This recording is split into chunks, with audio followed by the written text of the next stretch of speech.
cita-cita yang indah yang takkan pernah sirna, walau malam bintang menepat bercerita pada gelap malam, menampar permadani kerendahan, melepaskan jubah kesombongan, memohon kepada Sang Kuasa, gedekan tangan, ukirkan cita, gantung harapan pada Sang Kuasa, panjang karya, terus berjuang hingga kita dapat menembus awan bersama. Oke, assalamualaikum warahmatullahi wabarakatuh, sahabat pelajar Nusantara. Bertemu kembali dalam belajar bareng menembus awan ya, bersama Tugas Belajar Channel. Bagaimana kabar kamu semua? Ya, kita berdoa mudah-mudahan kamu beserta keluarga senantiasa sehat walafiat tentunya deh ya, dan tetap semangat untuk menjadi generasi-generasi hebat, menjadi generasi-generasi pembelajar ya, generasi-generasi yang siap untuk menggapai cita-cita, menembus awan sampai ke langit. Oke, sahabat-sahabat pelajar semuanya, jangan lupa bagi kamu yang sudah hadir nih, dari mana saja nih yang sudah hadir, silahkan bisa kamu ketikkan nama dan kelas kamu di kolom chat ataupun di komentar ya. Dari mana saja nih yang sudah hadir. Oke, dan jangan lupa bagi kamu yang belum subscribe channel ini, kamu klik saja tombol subscribe-nya, dan jangan lupa juga tekan tombol loncengnya ya, biar tidak ketinggalan informasi ya. Karena subscribe untuk channel ini sementara masih gratis ya, tidak bayar kayak gitu ya, seperti itu. Baik, sahabat-sahabat pelajar semua, pada kesempatan kali ini kita bertemu kembali untuk membahas materi yang tentunya sangat seru dan insya Allah ya sangat ramai sekali untuk kita bahas, kita kupas. Dan materi kita apa untuk pertemuan kali ini? Ya betul ya, materi kita akan membahas tentang materi pewarisan sifat pada makhluk hidup. Oke, kemarin kamu sudah membahas di pertemuan sebelumnya terkait dengan bagaimana reproduksi pada manusia, kemudian sistem perkembangbiakan pada tumbuhan dan hewan, dan saatnya kita akan membahas tentang bagaimana nih pewarisan sifat pada makhluk hidup ya, bagaimana sifat dari makhluk hidup itu diwariskan. Baik, sekali lagi ya, yang belum subscribe silakan tinggal subscribe ya. Silakan yang sudah hadir bisa kamu ketikkan namamu dan kelasmu di kolom chat ataupun di komentar. Oke, baik anak-anakku sekalian, kita akan mulai saja pertemuan kali ini ya. Oh ya, jangan lupa sebelum kita memulai, luruskan niat kita, bersihkan jiwa kita agar kita bisa mendapatkan sesuatu ya. Kita berdoa kepada Sang Pencipta agar diberikan ilmu yang bermanfaat tentunya. Oke, baik, anak-anakku sekalian, kita akan lihat dulu tayangan berikut ini ya. Tahukah kamu ini gambar apa? Ya, ini tadi ada sel ya. Kita perlihatkan gambar sel dan juga inti sel, dan ternyata di dalam inti sel tuh ada yang tadi seperti X itu ya. Apa itu? Kayak gitu ya. Dan ini juga sampai seperti ini ya. Ini gambar apa sebetulnya? Ya, yang tahu silahkan bisa diketikkan di kolom chat ya. Ini gambar apa? Nah, ini gambar tentang apa ini? Kayak gitu ya. Silahkan bisa diketikkan di kolom komentar. Ini gambar apa? Kok ada warna-warninya gitu ya? Kok ada seperti yang lagi nyetak begitu ya? Ini gambar apa sesungguhnya? Ya, oke, iya betul ya. Ya, tadi prolog kita ya, kayak gitu. Itu adalah gambar inti sel, gambar sel ya, yang kemudian tadi digambarkan tentang inti sel seperti apa. Kemudian kita gambarkan juga tadi apa namanya itu, ada kromosom ya, kemudian ada DNA, kemudian ada RNA ya. Baik anak-anakku sekalian, sebelum kita lanjut ke materi intinya, Bapak akan bertanya nih pada kamu semua, apakah kamu pernah mengamati temanmu? Ya, pernah nggak mengamati temanmu? Oke, ya mungkin ternyata kalau kita mengamati temanmu, kita akan menjumpai ya, ternyata ada perbedaan bentuk wajah, ya, ada perbedaan bentuk rambut, ada perbedaan warna kulit, postur tubuh atau ciri lainnya. Nah, nih seperti temanmu ini ya, ini ada yang putih, kemudian ada yang hitam, ada yang tinggi, ada yang pendek, kemudian juga ada yang sawo mateng, ada juga yang bulat mukanya kayak gitu ya, kemudian juga ada yang sipit matanya, dan juga ada yang ganteng. Wah, ada yang ganteng. Siapa yang ganteng ini kayak gitu ya. Oke, ternyata banyak sekali perbedaannya, apalagi yang di gambar sebelah ya. Ini yang ada orang yang berkulit putih, kemudian ada yang berkulit hitam, ada yang tinggi, ada yang kemudian postur tubuhnya tidak tinggi ya, kayak gitu. Ternyata beda-beda ya, berbeda-beda sekali. Baik, apalagi saat jutaan orang dari berbagai penjuru dunia berkumpul. Mungkin kamu pernah melihat gambar ini ya. Ini gambar apa? Ya betul. Ini gambar yang sedang melaksanakan ibadah haji ya. Bagi bagi kaum muslimin yang sedang melaksanakan ibadah haji, kamu bisa melihat jutaan orang dari berbagai penjuru dunia, mereka berkumpul, dan ternyata kamu bisa melihat banyak sekali perbedaan ciri-ciri mereka. Kamu bisa lihat di gambar ya. Ada yang warnanya putih, ada yang warnanya kulitnya, ada yang warnanya sawo mateng, bahkan ada yang warna kulitnya itu adalah hitam ya, sangat hitam kayak gitu ya, kepalanya lenang hitam lagi ya, seperti itu. Ini luar biasa ya, banyak sekali perbedaan ciri mereka tersebut. Pertanyaannya adalah kok bisa berbeda ya, kenapa bisa berbeda ya kayak gitu ya, kenapa nggak sama semuanya hitam gitu, atau nggak sama semuanya berkulit putih misalnya kayak gitu ya, tapi ternyata kok bisa berbeda gitu ya. Kemudian mungkin muncul pertanyaan di kamu, apakah berbedanya ciri fisik tubuh ya, misalkan ada yang warna hitam, ada yang kemudian yang putih, itu akan menentukan baik buruknya seseorang? Apakah seperti itu ya? Kalau yang tahu kamu bisa jawab di kolom komentar ya. Apakah perbedaan ciri fisik tubuh seseorang itu menentukan baik buruknya seseorang atau tidak kayak gitu ya. Kemudian mungkin muncul pertanyaan bagi kamu, apa sih yang mengontrol perbedaan ciri fisik tersebut, sehingga ada yang berwarna kulit hitam, ada yang berwarna kulit putih, ada yang postur tubuhnya tinggi, ada yang hidungnya mancung, dan lain sebagainya.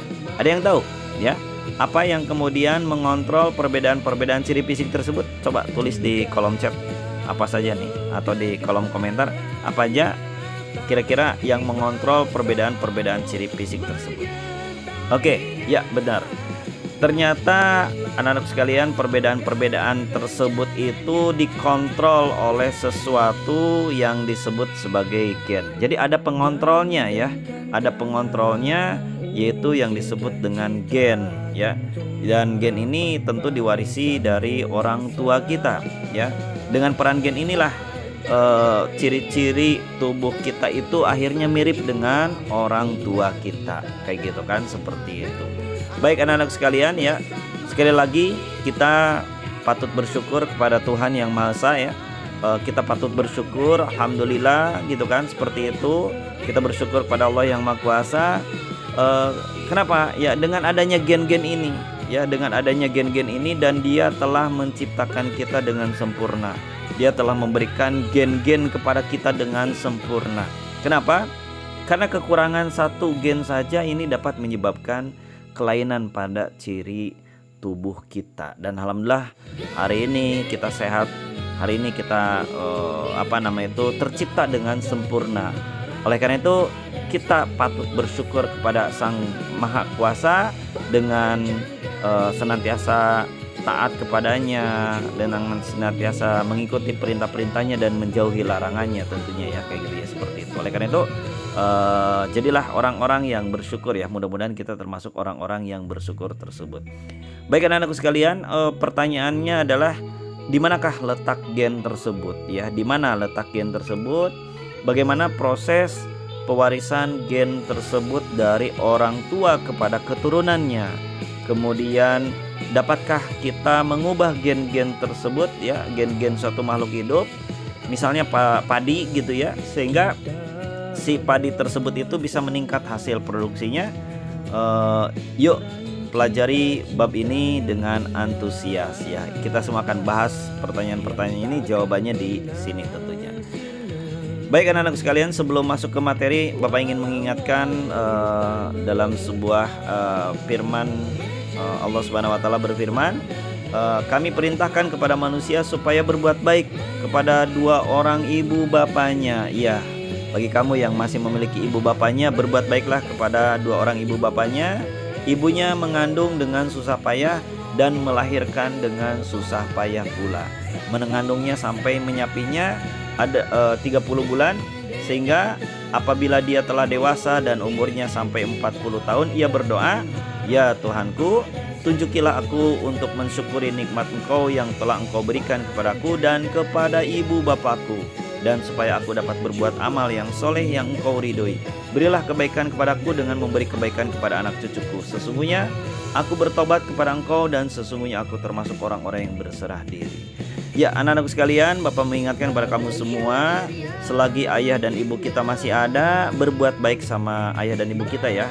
Karena dengan peran ayah dan ibu kita lahir di dunia ini, dan kita terlahir seperti ini juga peran dari ayah dan ibu kita. "Pak, aku ini lahirnya kok warna kulitnya hitam, berarti salah ayah kita dong?" Enggak salah ya. Karena hitam dan putihnya kita, mancung tidaknya hidung kita, itu bukan pilihan kita ya anak-anak sekalian, tapi itu adalah hasil karya dari Sang Pencipta, Allah yang menciptakan kita atau Tuhan yang telah menciptakan kita.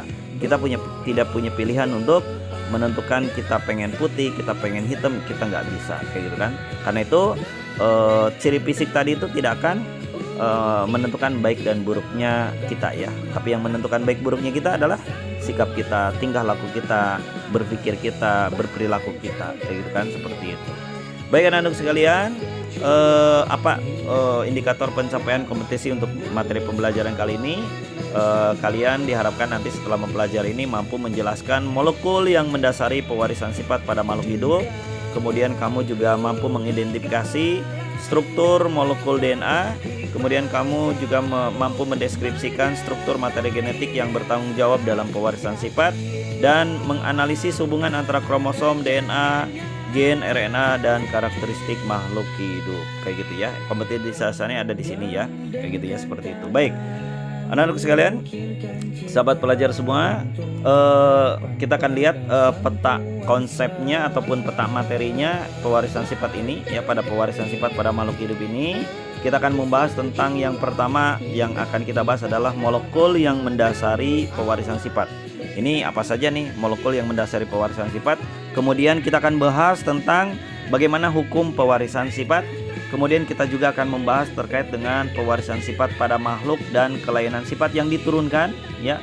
Bagaimana pewarisan sifat pada makhluk dan kelainan sifat yang diturunkan. Serta yang keempat, kita akan membahas tentang penerapan pewarisan sifat dalam pemulihan makhluk hidup. Ya, mudah-mudahan nanti mungkin kalau materinya terlalu panjang kita akan potong-potong ya, berdasarkan durasi jam kita ya, kayak gitu ya, seperti itu. Baik, kita lihat dulu untuk molekul yang mendasari pewarisan sifat. Kita akan bahas terkait dengan materi genetik, kemudian bagaimana struktur DNA, bagaimana struktur RNA, kemudian juga dibahas terkait dengan peranan materi genetik dalam penentuan sifat. Ada 3 materi ya untuk bagian yang pertama. Bagian yang kedua kita akan membahas terkait dengan hukum pewarisan sifat, yaitu ada persilangan monohibrida, yaitu persilangan satu sifat beda, dan persilangan dihibrida atau persilangan 2 sifat beda. Ya, persilangan monohibrida itu satu sifat beda. Contoh misalkan bunga mawar merah disilangkan dengan bunga mawar putih. Nah, kira-kira anaknya kayak gimana? Nah, itu satu sifat beda ya, yaitu sifat warna bunga kayak gitu kan. Kalau persilangan dihibrida itu 2 sifat beda. Contoh misalkan kita menyilangkan antara tumbuhan yang bunganya berwarna merah dengan bentuk bijinya yang kisut, kita silangkan dengan yang kemudian bunganya warna putih dan bijinya halus ya, misalkan seperti itu ya. Nah, di sini ada berapa sifat beda? Ya betul, ada 2 sifat beda, yaitu sifat warna dan juga sifat bentuk dari biji. Nah, ini masuk ke persilangan dihibrida. Nanti hasil anakannya seperti apa? Nah, ini nanti kita akan bahas di Mudah-mudahan di video berikutnya ya, kayak gitu ya, seperti itu. Kemudian untuk pewarisan sifat sendiri ya, pada makhluk dan kelainan sifat yang diturunkan ini kita akan bahas terkait dengan bagaimana pewarisan warna kulit, pewarisan tipe pelekatan cepung telinga, pewarisan bentuk tubuh, pewarisan bentuk rambut, kemudian juga pewarisan bentuk pertumbuhan rambut pada dahi, dan juga pewarisan kelainan buta warna. Ternyata ada kelainan ya yang juga diwariskan ya, seperti buta warna, dan juga pewarisan kelainan hemofilia ya, kayak gitu ya. Nah, itu seperti apa nanti kita akan bahas di bagian yang ketiga. Nah, kemudian yang keempat kita akan bahas terkait dengan penerapan pewarisan sifat dalam pemuliaan makhluk hidup. Kita akan bahas terkait dengan bagaimana pewarisan sifat pada tanaman, pemuliaannya ya, kemudian pewarisan sifat pada hewan ya, pemuliaannya. Ya, misalkan padi, misalkan ada jangan padi lah, buah misalkan ya, mangga misalkan ya, mangga yang satu mangganya besar tapi asam ya gitu ya. Sementara yang satu lagi mangganya kecil tapi manis. Nah, kita tentu dari dua jenis mangga ini kita menginginkan sesuatu yang paling baik gitu ya. Bisa nggak ya kita mendapatkan mangga yang kemudian nanti hasilnya itu mangganya besar, kemudian rasanya manis begitu ya, seperti itu. Nah, ini kita akan bahas di bagian penerapan pewarisan sifat dalam pemuliaan makhluk hidup ya. Jadi pemuliaan makhluk hidup.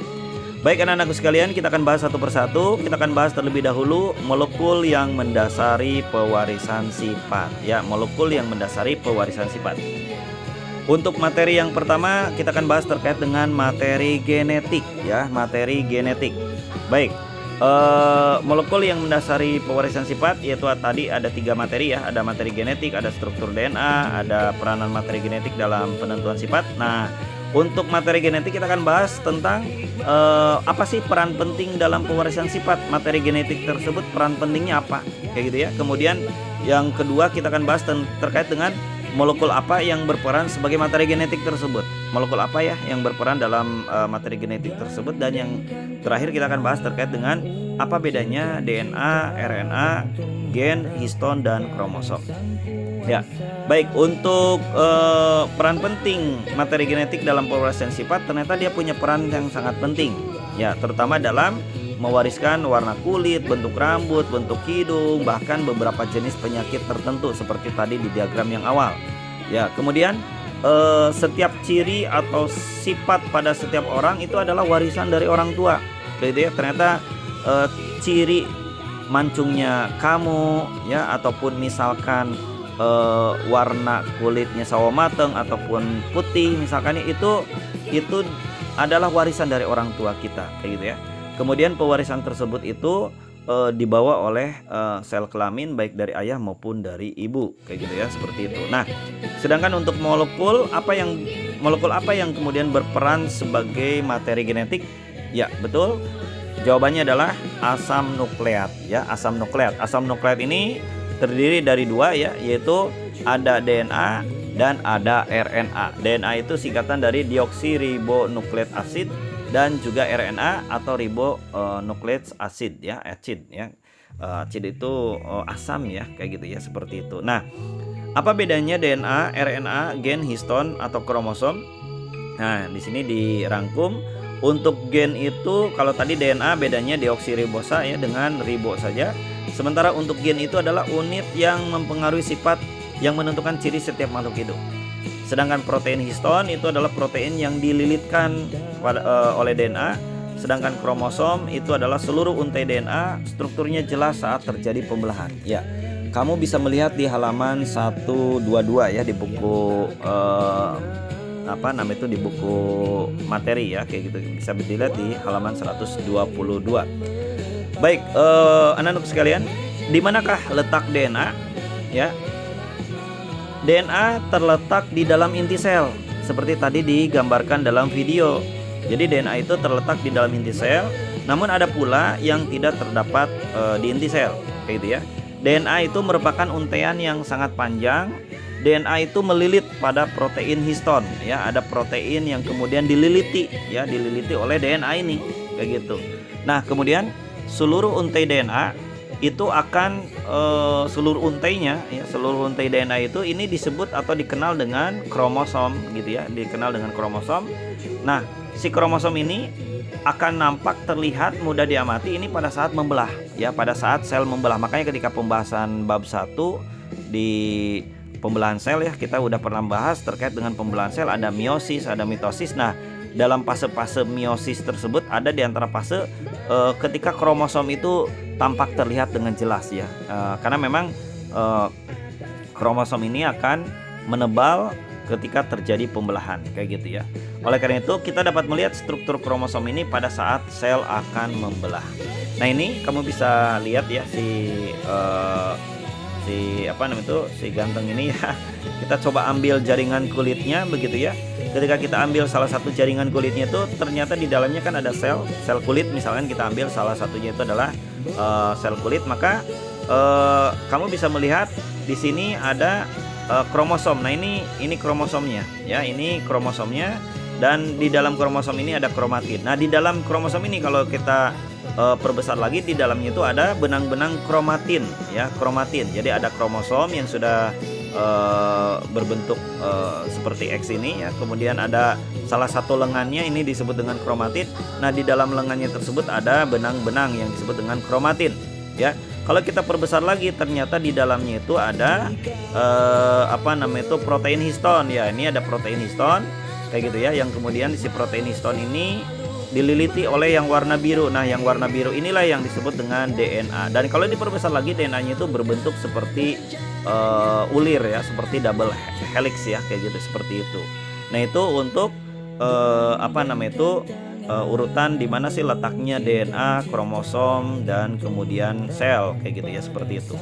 Baik, anak-anak sekalian, kromosom itu dapat terlihat pada sel-sel akar bawang yang mengalami pembelahan. Nah, ini contohnya pada sel akar bawang. Ketika kita menanam bawang, mungkin kamu pernah melakukan pengamatan ini ya. Ternyata ada yang tumbuh ke bawah yaitu berupa akar ya. Dan ini di bawah ini tuh ada yang selalu membelah. Nah, jaringan akar bawang ini ada yang selalu membelah. Apa dia? Ya, betul. Ini terdiri dari salah satunya ada sel meristem. Nah, kalau kita amati ternyata bentuknya itu seperti ini ya, kayak gitu ya. Jadi ada terlihat nampak kromosomnya kayak gitu ya ketika terjadi pembelahan tersebut. Oke. Nah, apa itu kromosom? Oke, ternyata kromosom itu berasal dari bahasa Latin ya. Yaitu krom yang artinya warna. Makanya kalau kamu yang punya HP, smartphone ya, pasti nggak asing dengan istilah Chrome ya. Ada Google Chrome misalkan ya, kayak gitu kan. Nah, Google Chrome itu kamu masih ingat logonya seperti apa? Ya, betul, ada warna-warninya kan. Ada warna merah, ada warna hijau, ada warna biru kalau nggak salah ya, kayak gitu kan. Itu Chrome kayak gitu kan. Jadi Chrome itu adalah warna, sedangkan soma itu adalah tubuh atau badan kayak gitu kan. Jadi kromosom itu adalah benang-benang halus yang berfungsi sebagai pembawa informasi genetis kepada keturunannya. Atau dengan kata lain, kromosom itu adalah struktur berbentuk batang yang terdapat dalam inti sel atau organel sel yang mengandung gen. Jadi punya gen ya, karena kita tahu gen ini adalah salah satu yang kemudian dia mewariskan sifat dari induknya kayak gitu kan, seperti itu. Nah, sepasang kromosom yang bentuk dan ukurannya sama ini disebut dengan kromosom homolog. Jadi kromosom homolog ya. Oke, seperti apa bentuk kromosom ini? Ini gambar dari kromosom. Jadi kromosom itu terdiri atas dua bagian, yaitu ada kepala ya, ada lengan kromosom. Ini ada kepalanya disebut dengan sentromer gitu kan, dan ada lengan kromosom ini yang disebut dengan lokus ya, disebut dengan lokus kayak gitu kan. Lokus ini merupakan badan dari kromosom yang di dalamnya itu terdapat gen kayak gitu ya. Itu lengan kromosom atau lokus ya, lengan kromosom atau lokus kayak gitu. Nah, itu bentuk kromosom. Kemudian struktur kromosom ya, ini tadi sama dengan yang tadi ya. Jadi ada kromatid ya, ini lengannya disebut dengan kromatid. Nah, ini di dalamnya itu ada kromosom ya, benang-benang kromosom. Ini ada yang lengannya pendek, ada yang lengannya panjang gitu ya. Yang tengahnya itu disebut dengan sentromer. Kamu tinggal ingat sentro aja ya, sentro itu kan center gitu kan, ada di tengah kayak gitu. Oke. Kemudian bentuk-bentuk kromosom ini ada macam-macam. Ada bentuknya metasentrik ya, di tengah si sentromernya. Ingat ke meta ya, T. Ya, ingat ke T aja kayak gitu kan. Kemudian ada submetasentrik, dia agak naik ke atas. Kemudian ada akrosentrik, ini agak naik lagi ke atas. Dan yang berikutnya adalah telosentrik, yaitu lebih jauh ya. Ingat ke tele ya, tele itu kan lebih jauh kayak gitu kan, seperti itu. Jadi sangat jauh sekali dari tengah-tengah kayak gitu si sentromernya itu. Nah, itu bentuk-bentuk dari kromosom. Kemudian selanjutnya tipe kromosom. Nah, ini tipe kromosom itu ada dua ya. Ada kromosom tubuh, yaitu yang disebut dengan autosom. Kromosom yang menentukan ciri-ciri tubuh. Ya, jadi kromosom tubuh itu adalah kromosom yang menentukan ciri-ciri tubuh. Dan ada juga kromosom kelamin atau gonosom. Jadi ada autosom sama gonosom ya. Autosom itu tubuh, ingat autosom ya, ingat aja ke T, ini tubuh. Kalau gonosom ingat ke gen ya, atau ke aljinsi kalau dalam bahasa Arabnya ya.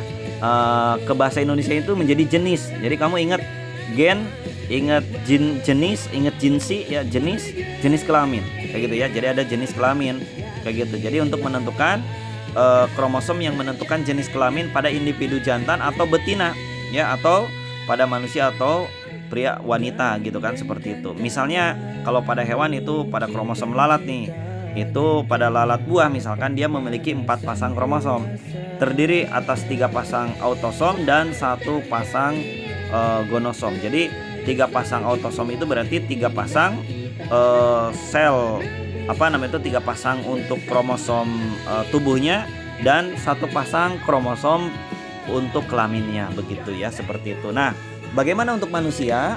Nah, untuk manusia kamu nanti mengamati di halaman 129 ya, mengidentifikasi kromosom laki-laki dan perempuan. Ya, di halaman 130 nah di sana digambarkan bagaimana ada 4 gambar, yaitu ada gambar dari karyotipe perempuan ya, dan laki-laki ya. Dimana karyotipe itu apa? Karyotipe itu adalah susunan kromosom pada sel-sel yang sudah diurutkan berdasarkan ukuran dan bentuknya. Nah, jadi di halaman 130 nanti kamu silakan bisa lihat ya di buku referensinya. Di sana kamu bisa mengamati bagaimana perbedaan antara karyotipe untuk laki-laki dan karyotipe untuk perempuan ya. Baik itu untuk yang kemudian untuk yang tubuhnya ataupun untuk yang sel yang sel kelaminnya, begitu ya, seperti itu. Baik. Selanjutnya anak-anak sekalian, jumlah kromosom ya, jumlah kromosom. Inti sel tubuh dan inti sel kelamin suatu organisme itu mempunyai jumlah kromosom yang berbeda. Jadi nggak sama ya, antara sel tubuh, inti sel tubuh dengan inti sel kelamin suatu organisme itu tidak sama kromosomnya, tapi dia berbeda kayak gitu ya. Nah, kromosom yang terletak di dalam inti sel tubuh, jadi kromosom yang dia terletak di dalam inti sel tubuh itu bersifat diploid ya, bersifat diploid atau 2N atau istilah lainnya berpasangan gitu ya. Kenapa berpasangan? Ya karena tubuh kita ini ya, inti sel tubuh kita ini sempurna. Itu adalah hasil dari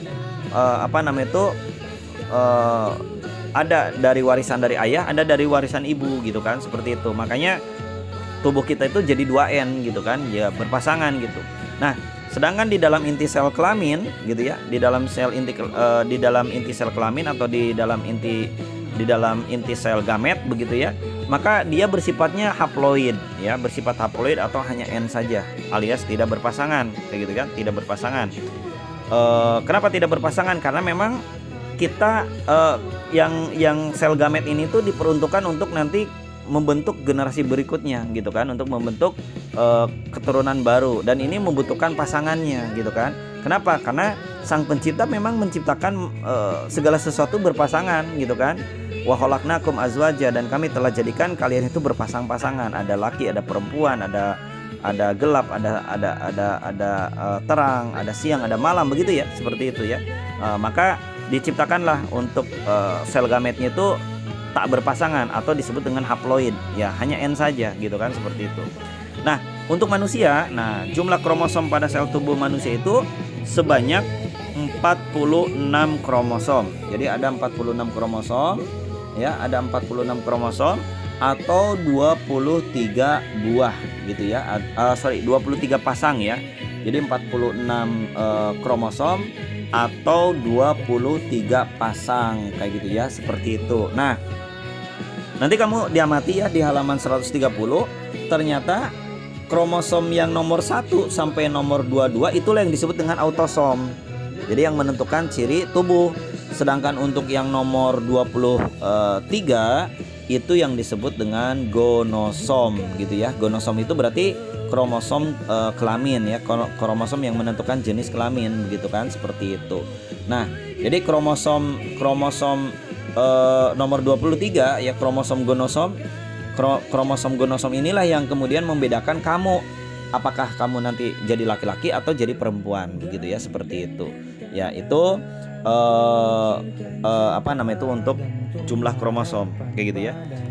Nah, untuk sel kelaminnya maka sel kelamin itu memiliki kromosomnya hanya 23 kromosom. Jadi dia tidak berpasangan ya. Di sel kelamin ini tidak berpasangan kayak gitu kan, seperti itu. Jadi baik nanti untuk autosom maupun gonosomnya dia tidak berpasangan kayak gitu, tapi dia bersifat haploid gitu ya, bersifat haploid. Baik anak-anak sekalian, itu untuk jumlah kromosom ya. Silakan untuk lebih lanjutnya kamu bisa lihat di halaman 131 kayak gitu ya. Nanti kita akan bahas di bagian berikutnya, nanti akan kita singgung.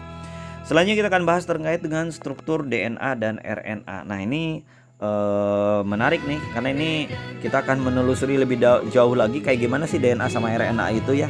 Mungkin kamu kalau sudah berbicara DNA RNA mungkin pernah lihat ya di film-film seperti Jurassic Park ya, gitu ada DNA-nya gitu kan, seperti itu. Atau misalkan kemarin lagi musim COVID-19 gitu ya, pernah mendengar mungkin virus-virus itu tuh ada RNA-nya dan sebagainya gitu. Ini apa sih DNA sama RNA itu gitu kan, termasuk mungkin tes PCR gitu kan itu, atau misalkan antigen dan sebagainya itu seperti apa gitu. Nah, di dalamnya itu ada DNA dan RNA-nya seperti apa. Baik. Untuk struktur DNA dan RNA ini, nah ini bagannya.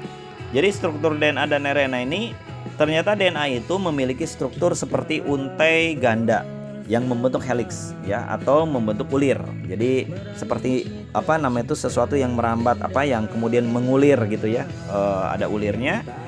Kemudian asam nukleat ini atau DNA atau RNA ini terdiri dari subunit nukleotida ya, terdiri dari subunit nukleotida. Jadi terdiri dari subunit nukleotida kayak gitu kan, seperti itu. Subunit nukleotida ini ada 3 ya. Yang pertama terdiri dari gugus fosfat, kemudian yang kedua terdiri dari gula ya, gula pentosa dalam hal ini. Kemudian yang ketiga adalah terdiri dari basa nitrogen kayak gitu ya. Jadi subunit nukleotida ya, kamu bisa ingat ke huruf T ya. Di sini ada huruf T ya, kamu bisa ingat ke huruf T. Ini ada 3 ya, gugus fosfat, ada gula, dan ada basa nitrogen kayak gitu ya. Nah, untuk gulanya ini terdiri dari 2, ada deoksiribosa, ini terdapat di DNA, dan ada ribosa saja, ini terdapat di RNA. Jadi yang membedakan DNA dengan RNA itu ya gulanya. Ya, kalau DNA gulanya deoksiribosa, kalau RNA itu gulanya itu adalah gula ribosa. Pak, gula ini apa gulanya manis gitu? Ini gula di dalam sel ya, kayak gitu ya, seperti itu, bukan gula tebu kayak gitu kan, seperti itu. Baik, sedangkan untuk basa nitrogen ya, basa nitrogen yang menyusun DNA itu ini terdiri dari adenin ya, atau disimbolkan dengan huruf A, kemudian juga timin disimbolkan dengan huruf T, guanin ya, atau disimbolkan dengan G, dan sitosin atau disimbolkan dengan C ya, boleh disingkat ATGC ya. Ini jadi ATGC ya, kayak gitu. Ada adenin, ada timin, ada guanin, ada sitosin. Kemudian nah ini untuk gula ya, ini untuk gula dan basa nitrogen ya, ini disebut juga dengan nukleosida. Jadi nukleotida ini bisa dibagi lagi di bagian yang lebih kecil lagi, yaitu yang disebut dengan nukleosida. Di mana nukleosida ini terdiri dari gula dengan basa nitrogen. Jadi kalau gula dengan basa nitrogen saja itu disebut dengan nukleosida. Tapi kalau nukleotida itu ada 3 ya, yaitu ditambah dengan gugus fosfat kayak gitu kan, seperti itu. Nah, kemudian berikutnya untuk basa nitrogen tadi ada adenin, timin, guanin, sitosin. Nah, untuk adenin dan guanin ini yang warna merah ini dikategorikan sebagai purin ya. Dia termasuk purin. Kemudian ada juga pirimidin. Nah, kalau pirimidin ini adalah terdiri dari timin dan citosin yang warnanya biru kayak gitu kan, seperti itu. Nanti purin dengan pirimidin itu selalu berpasangan gitu kan, selalu berpasangan. Siapa pasangannya? Ya adenin dia akan berpasangan dengan timin gitu kan. Adenin akan berpasangan dengan timin, sedangkan guanin dia akan berpasangan dengan citosin gitu kan, seperti itu. Jadi adenin dia akan berpasangan dengan timin dan guanin dia akan berpasangan dengan citosin. Nah, untuk mengingatnya kamu gampang ya. Untuk pirimidin, timin, citosin ya. Jadi timin, citosin itu ingat aja semuanya di sini ada huruf i ya. Sorry. Semuanya ada huruf i kayak gitu ya. Semuanya ada huruf i. Itu untuk timin, citosin gitu kan, seperti itu. Kemudian untuk untuk pasangannya adenin itu berpasangan dengan timin dan guanin berpasangan dengan citosin. Kamu tinggal ingat saja guanin dengan citosin. Mohon maaf ya, ini agak kurang bagus ya ini gambarnya. Oke. Jadi ya dia berpasangan. Jadi ingat ke G dengan C. Ya, G dengan C itu kan bentuknya mirip ya, bukan mirip. G dengan C itu kan melingkar, melengkung gitu ya, seperti mau jadi lingkaran. Nah, ingat aja yang bentuknya seperti G dan C, maka G itu dengan C itu berpasangan begitu ya, seperti itu. Baik, anakku sekalian. Nah, untuk basa nitrogen timin pada RNA itu digantikan oleh basa nitrogen urasil. Jadi untuk timinnya di RNA nggak ada, dia digantikan oleh urasil.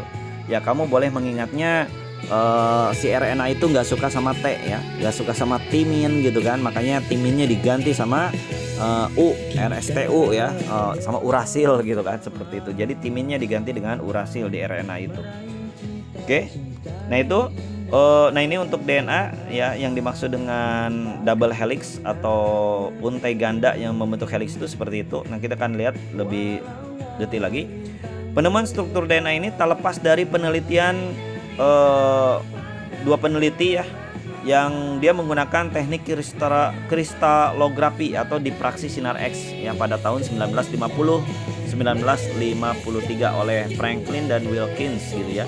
Nah, berdasarkan penelitiannya dia pada tahun 53 gitu ya, berdasarkan penelitian Rosalind Franklin ini, Francis Crick dan James Watson ini mengemukakan bahwa DNA itu memiliki struktur seperti suatu untai ganda ya, yang membentuk helix atau bentuk ulir kayak gitu ya. Nah, ini bentuk ulir. Nah, ini untuk struktur kimianya seperti ini ya. Jadi di sini ada ikatan-ikatan kimianya seperti ini, dan ini digambarkan seperti bentuk ulir gitu kan, seperti bentuk ulir ganda gitu kan. Ada dua ya, ada dua untaian kayak gitu. Nah, ini lebih jauhnya lagi. Nah, ini tadi ada nukleotida ya. Nukleotidanya itu apa?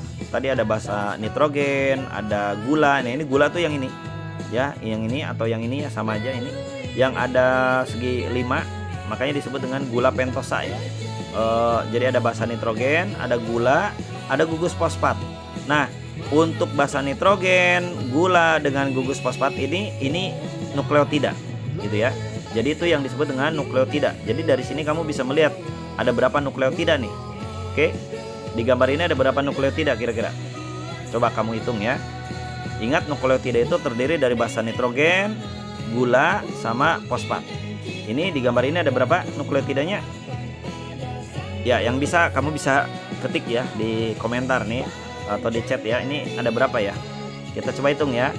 Ya, betul ya. Ada 1, 2, 3, 4. Nah, untuk untai yang sebelah kanan itu ada 4. Untuk yang sebelah kiri 1, 2, 3, 4. Ya, ada 4. Ya, 4 dengan 4 jadi ada 8. Ada 8 nukleotida. Nah, nukleotida yang 1, 2, 3, 4 ini kan jadi banyak tuh nukleotidanya. Maka ini yang disebut dengan polinukleotida. Jadi yang ini sama ini dia akan membentuk polinukleotida. Nah, untuk polinukleotida ini nanti akan diikatnya oleh apa? Ikatan fosfodiester gitu kan, seperti itu. Nah, jadi polinukleotida itu akan menjadi satu untaian gitu kan.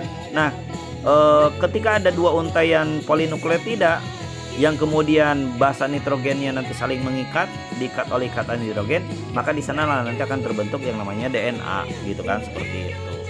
Oke, itu ya untuk struktur kimianya. Nanti kamu bisa lihat gambar yang lebih sederhananya ini. Jadi ada fosfat, gula, sama basa. Nah ini ada berapa nukleotida ini? Ya, sama ya, ada 8 nukleotida. Dan untuk yang basa nitrogen, ikatannya itu adalah ikatan hidrogen. Ini ikatan hidrogennya seperti tadi dijelaskan di awal, purin dengan pirimidin itu selalu berpasangan, dimana adenin akan berpasangan dengan timin dan guanin akan berpasangan dengan citosin. Ingat ya, G dengan C itu mirip ya hurufnya dengan AT, jadi ATGC ya, kayak gitu kan, seperti itu. Nah, cuman untuk ikatan yang A dengan T itu ikatannya 2 ya, 2 ikatan, sementara untuk GC itu ikatannya 3. Jadi ikatan antara guanin dengan citosin ini lebih kuat ikatannya, gitu kan, seperti itu. Baik anak-anakku sekalian, asam nukleat baik DNA maupun RNA ini terdiri dari subunit nukleotida, tadi kita udah jelaskan, dan masing-masing nukleotida itu tersusun dari satu gugus fosfat, oke. Yang kedua apa? Ya betul, gugus gula pentosa, dan yang ketiga adalah basa nitrogen. Oke, basa nitrogen ya, betul, kayak gitu ya. Nah, nukleotida ini dapat dibagi menjadi struktur yang lebih kecil ya, yang disebut dengan nukleosida. Jadi nukleotida ini bisa dibagi menjadi struktur yang lebih kecil lagi yang disebut dengan nukleosida. Nah, nukleosida itu yang mana? Nah, nukleosida ini tersusun atas gula dan basa nitrogen. Jadi gula dan basa nitrogen. Jadi satu nukleosida itu yang ini, kayak gitu kan, seperti itu. Ya, itu nukleosida namanya. Baik, nukleotida terhubung dengan nukleotida lainnya melalui gugus fosfat dengan membentuk ikatan kovalen yang sangat kuat.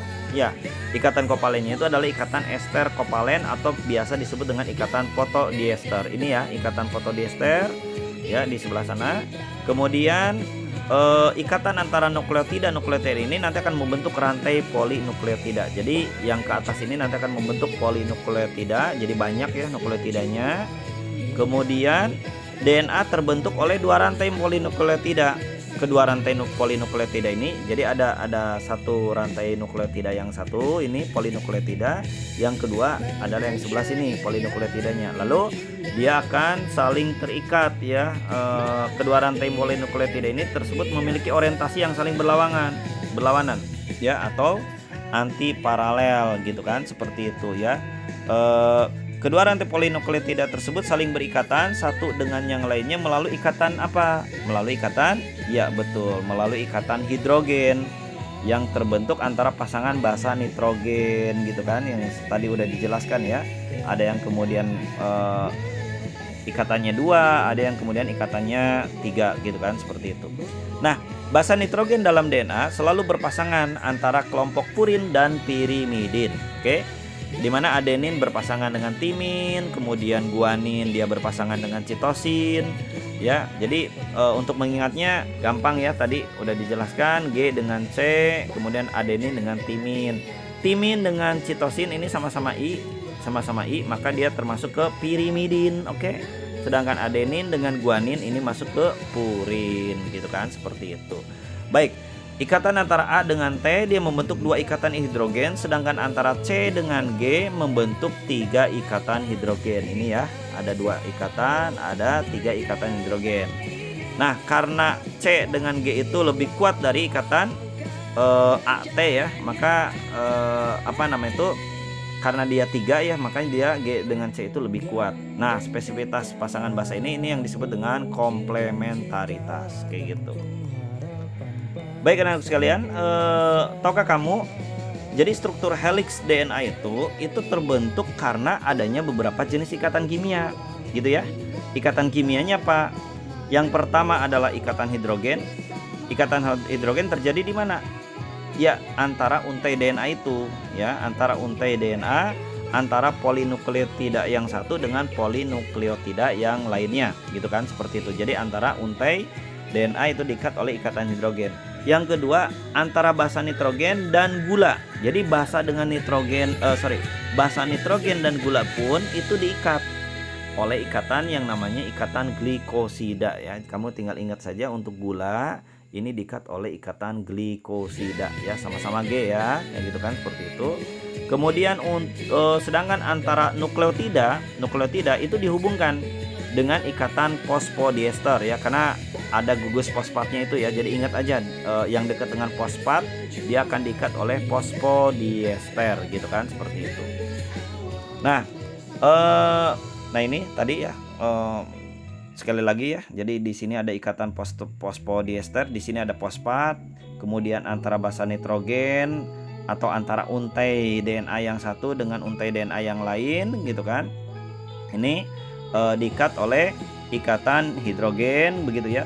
Sedangkan antara gula dengan si basa nitrogen ini diikat oleh glikosida. Ingat G ya.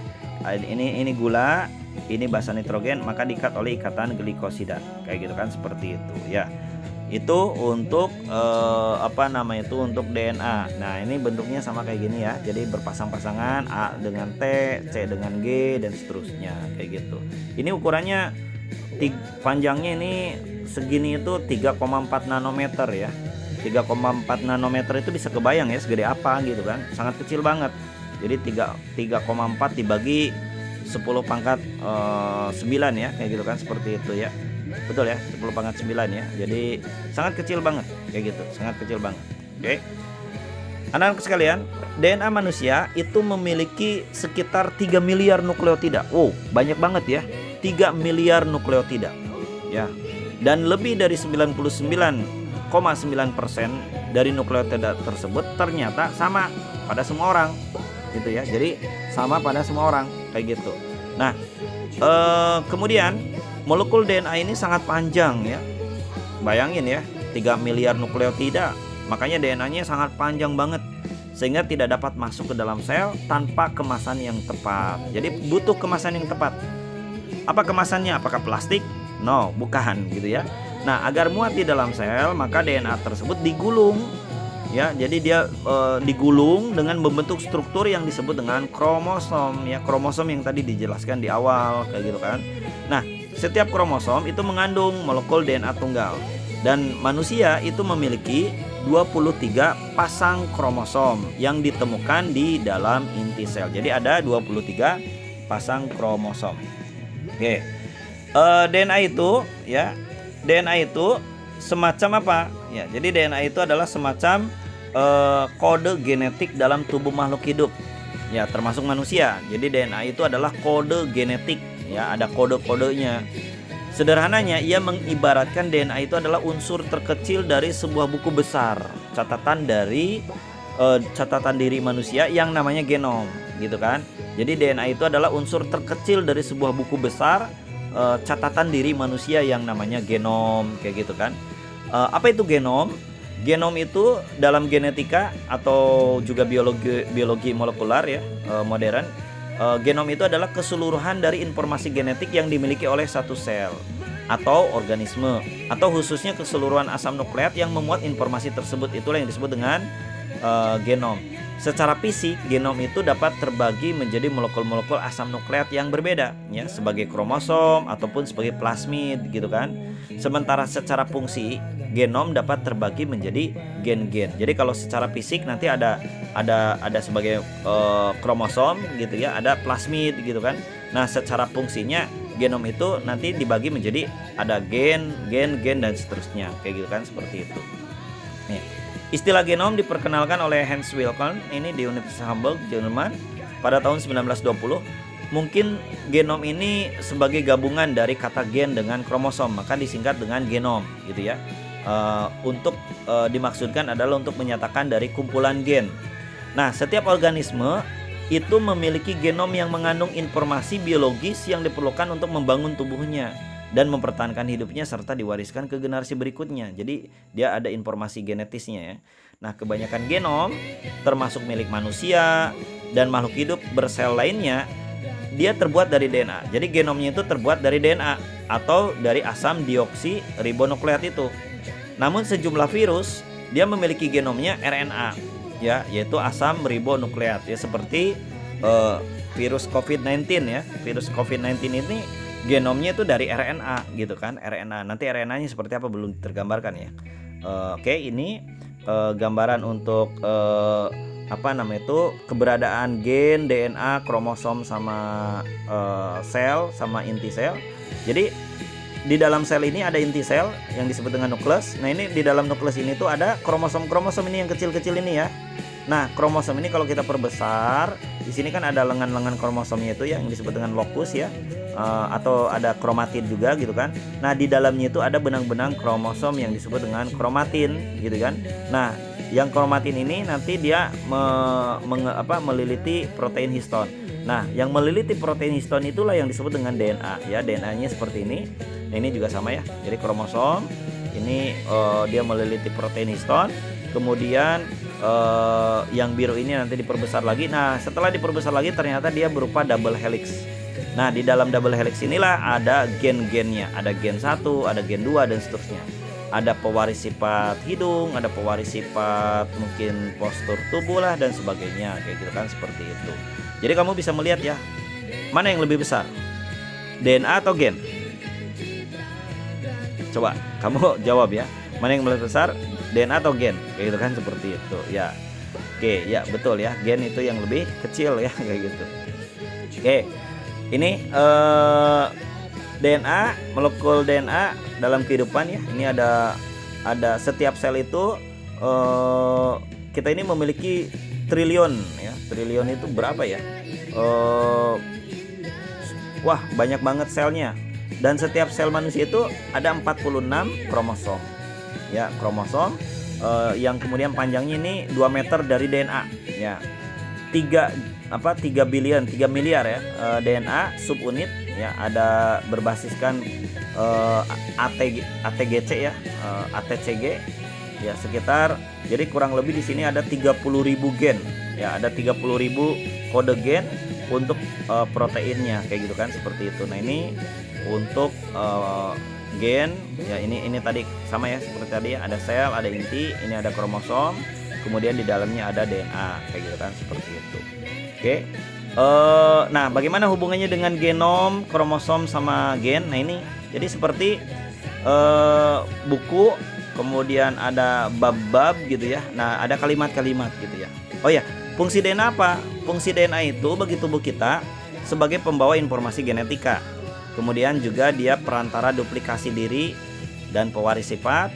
Kemudian dia pun mengekspresikan informasi genetik dan bermanfaat dalam bidang forensik ya. Ini sangat bermanfaat dalam bidang forensik, seperti misalkan untuk mengetes korban kebakaran, misalkannya ini keluarganya siapa gitu kan, nanti bisa dites melalui tes DNA gitu kan.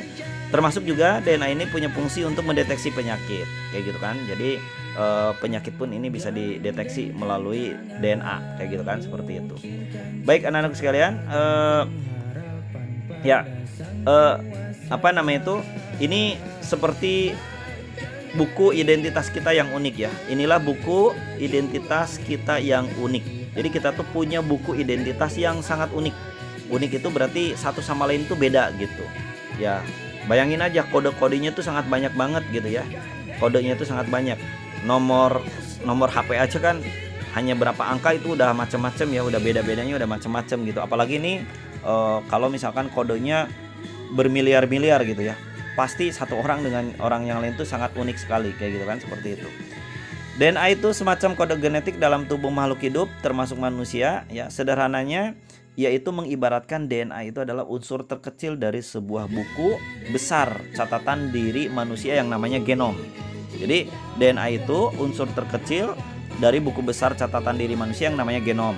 Nah, genom atau buku ya, genom atau diibaratkan sebagai buku ya, yang ini genom ini terdiri dari 23 bab untuk manusia ya, terdiri dari 23 bab yang namanya kromosom gitu ya, yang namanya kromosom kayak gitu. Nah, tiap bab atau tiap kromosom ini terdiri dari ribuan cerita. Jadi banyak ceritanya itu dianggap sebagai gen gitu kan. Nah, jadi gen itu disusun apa? Disusun oleh paragraf-paragraf yang namanya ekson dan intron. Ekson itu ibarat cerita utama, intron itu adalah iklan namun sama-sama penting misalkan ya. Kemudian tiap paragraf, tiap ekson ini dan intron ini disusun oleh kata yang namanya kodon gitu ya. Jadi ada kode-kodenya, ada kodon gitu kan, seperti itu. Nah, setiap kata atau kodon itu disusun oleh yang namanya basa, yaitu yang tadi dari basa nitrogen itu ya. Apa basa nitrogennya? Yaitu yang purin dan pirimidin. Purin terdiri dari adenin dan guanin, sedangkan pirimidin itu terdiri dari citosin dan timin gitu kan, atau disingkat dengan A, C, G, T gitu kan. Nah, itu kayak gitu. Nah, setiap kata itu awalnya disebut RNA dan kemudian menjadi DNA kayak gitu ya, seperti itu. Oke, ini ya. Jadi kodenya sangat banyak banget ya. Baik, anak-anak sekalian, cabang ilmu biologi yang mempelajari genetik terkait dengan struktur, ekspresi, perubahan, keberadaannya dalam populasi, serta proses rekayasanya, inilah yang disebut dengan ilmu genetika. Jadi bagi kamu yang tertarik untuk mempelajari tentang gen-genan, kromosom-kromosoman, pewarisan sifat, kamu nanti bisa mempelajari ilmu genetika ya, lebih lanjut begitu ya, kayak gitu kan, seperti itu. Apalagi kemarin ketika musim pandemi COVID-19 ini ngetren ya ilmu genetika ini, karena salah satunya meneliti tentang virus itu RNA-nya kayak gimana, pembentuk virus COVID-19 itu seperti apa. Belum juga misalkan tesnya ya, tes COVID-19 ya, seperti misalkan tes PCR. Itu kan tes PCR itu menggunakan tesnya nanti yang diambilnya itu adalah DNA-nya itu gitu kan.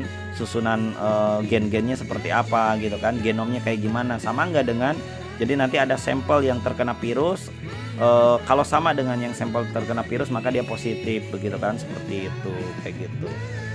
Baik anak-anak sekalian, apa bedanya DNA dengan RNA? Oke, bedanya DNA dengan RNA ini untuk molekul RNA ya, untuk molekul RNA seperti ini, struktur kimianya seperti ini ya, jadi dia hanya satu pasang saja gitu kan, hanya satu pasang saja. Termasuk yang bedakannya itu adalah adanya timinnya hilang digantikan dengan urasil begitu ya. Ikatannya sama ya, ada ikatan fosfodiester, ada ikatan glikosida dan seterusnya kayak gitu. Oke, ini bedanya untuk DNA dengan RNA ya. Jadi kalau DNA itu ada 2 double helix, tapi kalau RNA itu cuma 1 ya, cuma 1. Kalau citosin, guanin dan seterusnya ini sama. Yang membedakan adalah timin dengan urasil gitu kan. Ini yang membedakannya ya. Jadi hilang H2C-nya itu untuk yang timin ya, jadi dia diganti jadi urasil kayak gitu.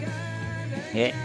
Perbedaan DNA dan RNA kamu bisa melihat dari tabel ini ya. Perbedaan DNA, fungsi untuk DNA itu adalah fungsinya itu untuk mengendalikan faktor keturunan kayak gitu kan, dan sintetis protein ya. Jadi fungsinya itu adalah untuk mengendalikan faktor keturunan dan sintetis protein. Dia terdapat pada inti sel, kemudian bentuknya rantai panjang, ganda, dan terpilin atau double helix. Komponen gulanya terdiri dari deoksiribosa, yaitu ribosa yang kehilangan satu atom oksigen pada atom C nomor 2. Kemudian jenis basa nitrogennya purin, ya, yaitu adenin dan guanin. Sedangkan untuk pirimidinnya itu adalah timin dengan citosin. Kadarnya dia tidak berubah, tidak dipengaruhi oleh sintesis protein. Sedangkan untuk RNA, dia berfungsi mengendalikan sintetis protein. Letaknya terdapat pada inti sel, sitoplasma ataupun ribosom. Kemudian bentuknya rantai pendek dan tunggal. Jadi pendek ya, nggak kayak tadi panjang.